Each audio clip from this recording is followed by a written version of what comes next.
V imenu Očeta in Sina in Svetega Duha. Amen. Gospod z vami. In s tvojim duhom. Tako lepo pozdravljena, družina Kokelj in vsi, ki nas spremljate.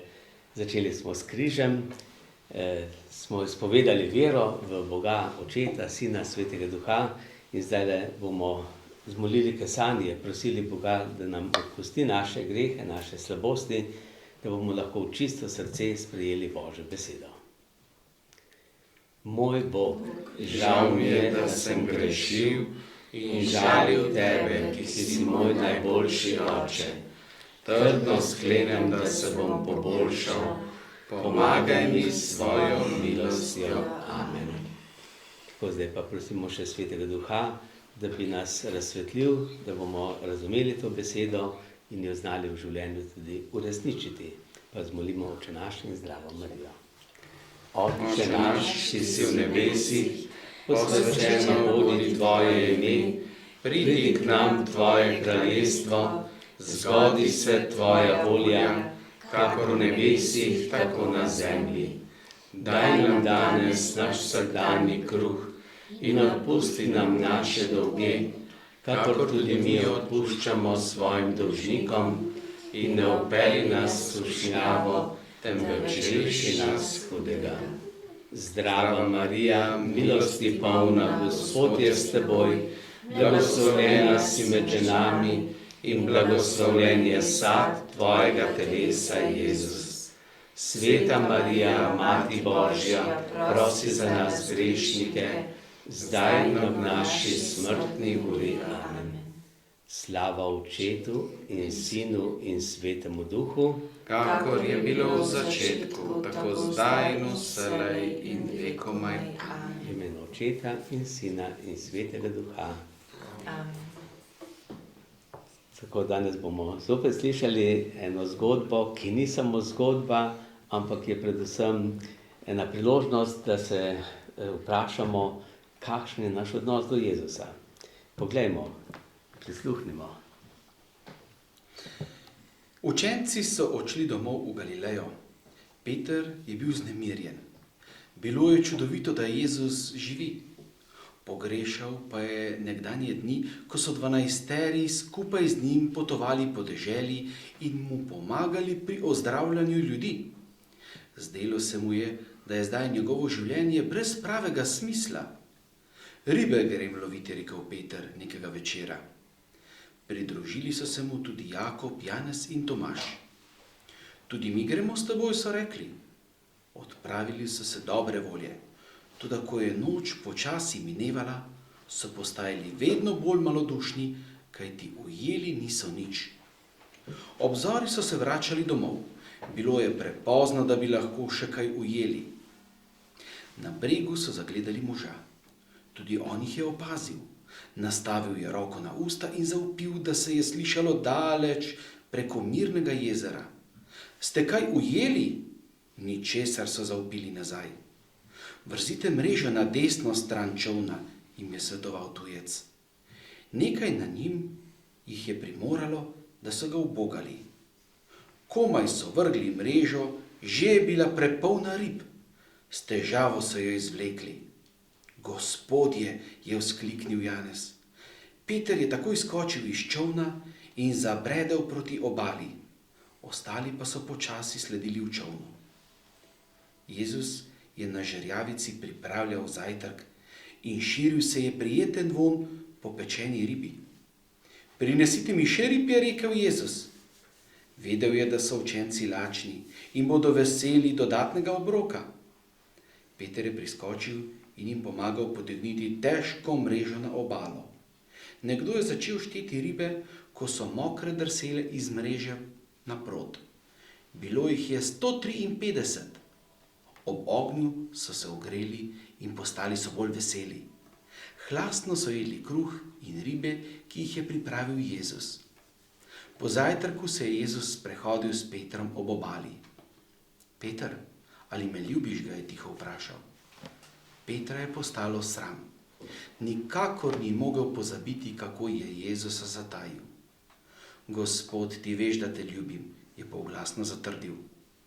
Peter je Jezusa 3-krat zatajil in zdaj ga je Jezus 3-krat vprašal, ali me ljubiš? Gospod, ti vse veš, je končno rekel Peter, ti veš, da te ljubim. Zaupam ti važno nalogo, mu je povedal Jezus. Po mojem odhodu ti prevzameš skrb za moje ovce, za tiste, ki želijo hoditi za menoj. Peter je vedel, da mu je Jezus popolnoma odpustil, saj mu je zaupal skrb za Božje kraljestvo. Po tem dogodku Peter nikoli ni več pomislil, da bi lovil ribe.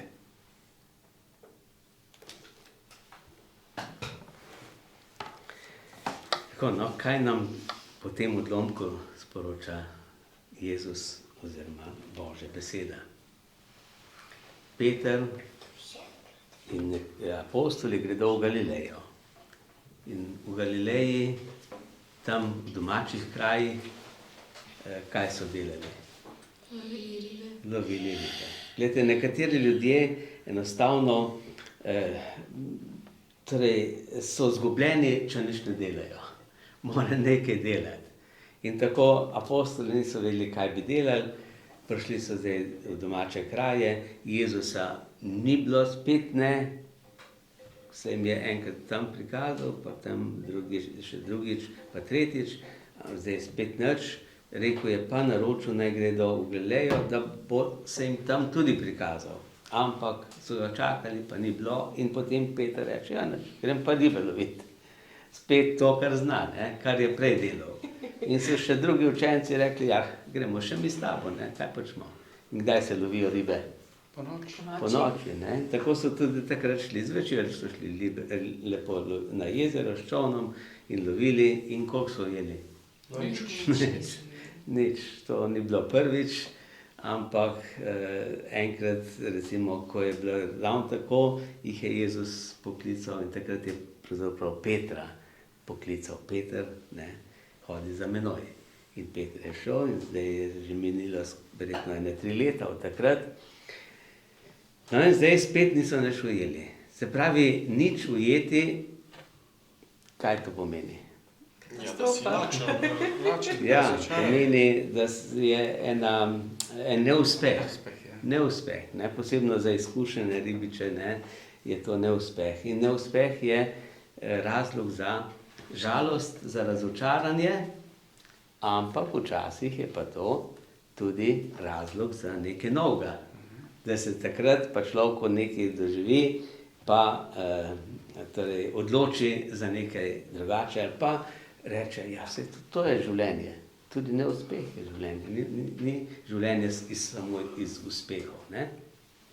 No, tako se je tudi tukaj pokazalo, da ta noč, ki je bila sicer naporna, pa brezuspešna, se konča zjutraj, ko slišijo glas otročiči. Otročiči, ne? A so bili to otroci? Ne, to so bili stari možje že in tako, ne, odrasli ljudje. Ampak Jezus jih je tako poklical, ne? Jezus čuti s temi, ki so bili takrat nebogljeni kot otroci, ne? Brez vsega. Morda so celo mislili, kako bomo pa danes lakota. Ne? No in to je bilo pomembno, da so takrat slišali ta glas, ali imate kaj jesti. Ne? Glede, Bog ni kar tako, Bog skrbi za svoje otroke, ne? In vedno znova koga pošlje, ne? Tako, veste, je včasih eden je rekel, je molil, ki je videl tam enega reveža in je bil lačen, zeblo ga je in je pa rekel, ta človek je šel mimo, ja, Bog, zakaj pa temu revežu ne pomagaš? In kaj mu je Bog rekel? Da mu lahko. Ja, se sem tebe poslal tukaj, da mu ti pomagaš. Ja, a nisi, ne razumeš? No, in tako smo mi včasih, ne? Bog vedno poskrbi, nekoga pošlje ali nekaj pošlje, da v tisti situaciji, ne, odpre ena vrata za rešitev. No in tako je tudi tukaj, torej Jezus rekel, kaj je rekel? ko so rekli, nimamo nič jesti, nismo nič ujeli, Mi vržejo mreže na desno stran vrste čovna. mreže na drugo stran, na desno stran. No? Ja, in so ujeli? So. Ja, so veliko. Tako, veliko so ujeli. Ne? Včasih bi šlo, rekel, to je slučajno so takrat prišle ribe ali pa kakorkoli bi lahko človek to razmišljal, zakaj se je ravno takrat zgodilo, ampak Jezus je hotel povedati, gledajte, poslušajte. Če boste mene poslušali, potem bo vredno. Ne? Potem bom jaz vam vedno povedal tisto, kar je potrebno in takrat, ko bo potrebno. No, zato poslušnost je zelo velika. Poslušnost pomeni blagoslov. Blagoslov. Zato recimo v samostanih, kjer je skupno življenje, več redovnikov, redovni živijo, je ena izmed pomembnih obljub tudi pokorščina, poslušnost. Pa tudi duhovniki obljubimo pokorščino škofu, ne, poslušnost. In tudi v zakonu pravzaprav ne, je potrebna poslušnost. Morata drugega poslušati.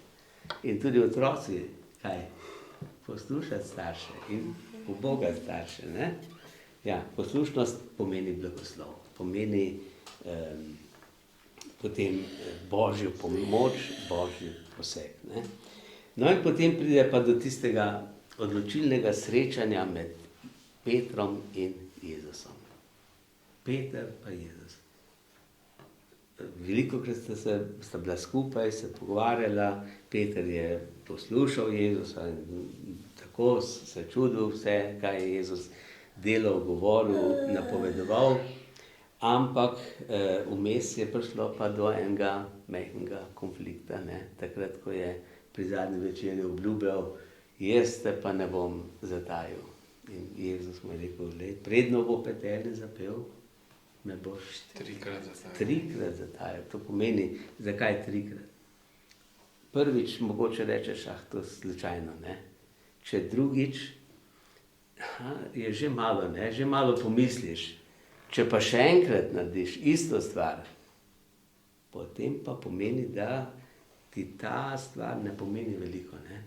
Da ti o tem nimaš jasnih stvari, ne? No in zato je Peter to sicer takoj obžaloval, kako, da se je zjokal. Takrat, ko je slišal petelina in se spomnil, kaj sem naredil, ne? In to je zelo pomembna stvar, je kesanje. Kesanje. In kdo je zmožen kesanja? Tisti, ki je ponižen človek. Ja, samo ponižen človek. No, zato je Peter sicer obžaloval in ostal kljub temu skupaj z drugimi učenci. Juda, ki je pa tudi naredil podobno napako, mogoče še malo večjo, ampak je prodal Jezusa, kaj pa on naredil? Obupal nad seboj. Ja. In to je pa pomeni, da ni bil toliko ponižen, da bi priznal resnico, da je naredil napako, da bi se opravičil, recimo, če že ne Jezusu, takrat se mogoče ni mogel, ampak takrat je bil še živ, bi se lahko tudi apostolom. No in Juda pa, vidite, tukaj je važno, da se naučimo ponižnosti. Ne? No, to je ena stvar. Ponižnost je pravzaprav en temelj, na katerem se vse drugo gradi. Vse druge kreposti, zaupanje, pogovor, ljubezen in tako naprej. No in potem pa Jezus pa tega Petra potem vprašal, pričo vseh apostolov. Kaj ga je vprašal? Ali me ljubiš? Ali me ljubiš, ja. Torej, Petru postavi trikrat vprašanje. Simon, Janezov sin, ali me ljubiš bolj kot tile? Torej, zdaj tukaj ti prevodi so malo tako slovensko, kaj imamo, katere besede še uporabljamo na mesto ljubi? Da ga imaš rad. Ja, ali me imaš rad? Ali me sprejemaš? Ali me sprejemaš? No in tukaj so Se pravi, Jezus vpraša, ali me ljubiš, pomeni ljubiti, a je to isto kot imeti rad? Podobno. Ja? To je malo drugače. Se pravi, ljubiti pomeni dati vse, ne?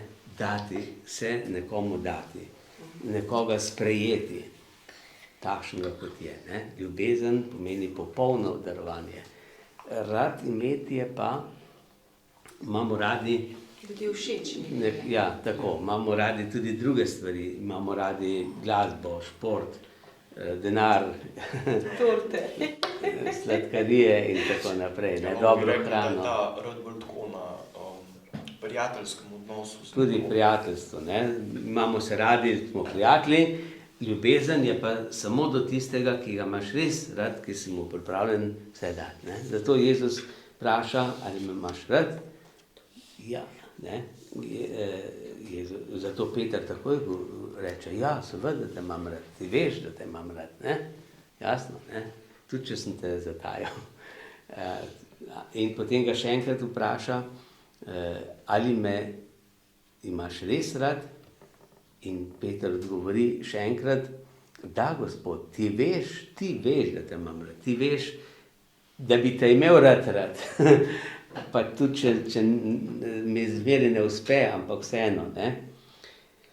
No in Jezus mu reče, pasi moje jagnjeta, pasi moje ovce, pomeni mu zaupa, ne, ker samo tisti, ki ima Jezusa rad, lahko v njegovem imenu pase ovce oziroma skrbi za ljudi, ne. Mu daje službo.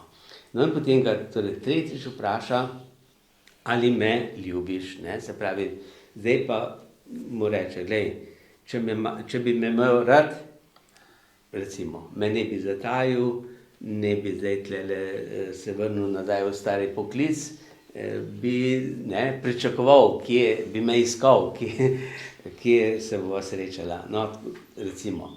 Ampak tukaj Peter ne upa več reči, da res te ljubim. Pravi, tretjič je rekel, Gospod, ti veš, da te imam rad, ne?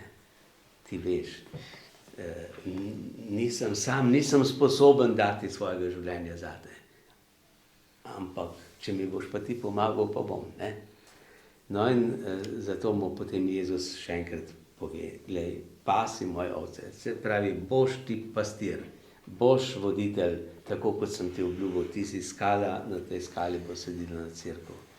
No in potem je Peter torej to sprejel, to nalogo, ki jo je pa potem lahko izvrševal šele po binkoštih, po prihodu Svetega Duha. Ne?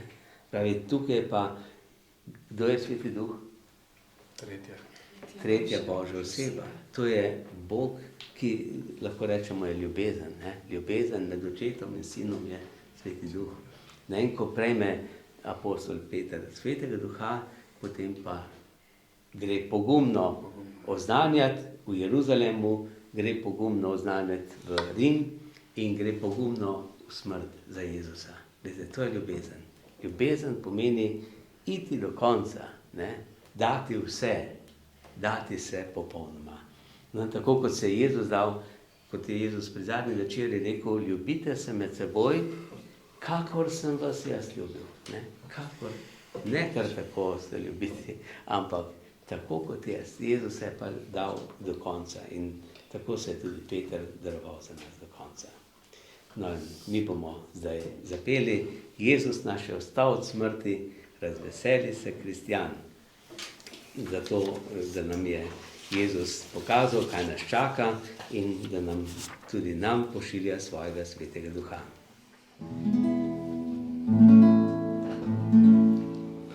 Jezus naš je ostal od smrti, razveseli se kristjan. Smrt in pekel je premagal, vstal iz groba tretji dan. Dokazal Božjo moč, je to veliko noč. Aleluja, aleluja.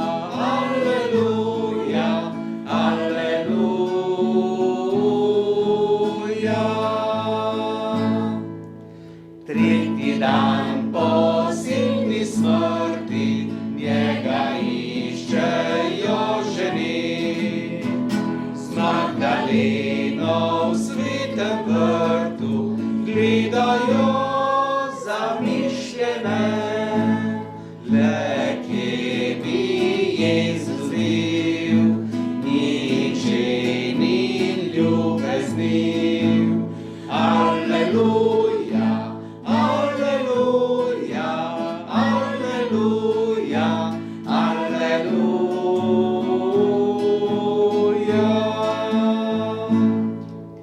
Prvič se je bil prikazal Magdaleni v vrtu tam, da živi očitno skazal, je še Petru in še nam in dvema učencema, ki vema vzpodva da.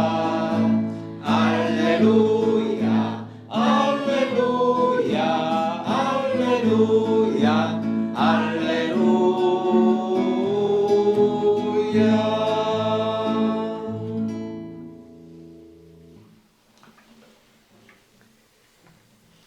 Sveti angel, varuh moj, bodi vedno ti z menoj. Stoj mi noč in dan na strani, vsega hudega me brani.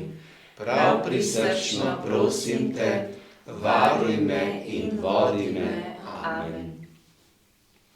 Tako naj vas spremlja Božji blagoslov, zato Gospod z vami. In s tvojim duhom. Blagoslov vsemogočnega Boga, Očeta, Sina in Svetega Duha naj pride nad vas in naj vedno med vami ostane. Amen.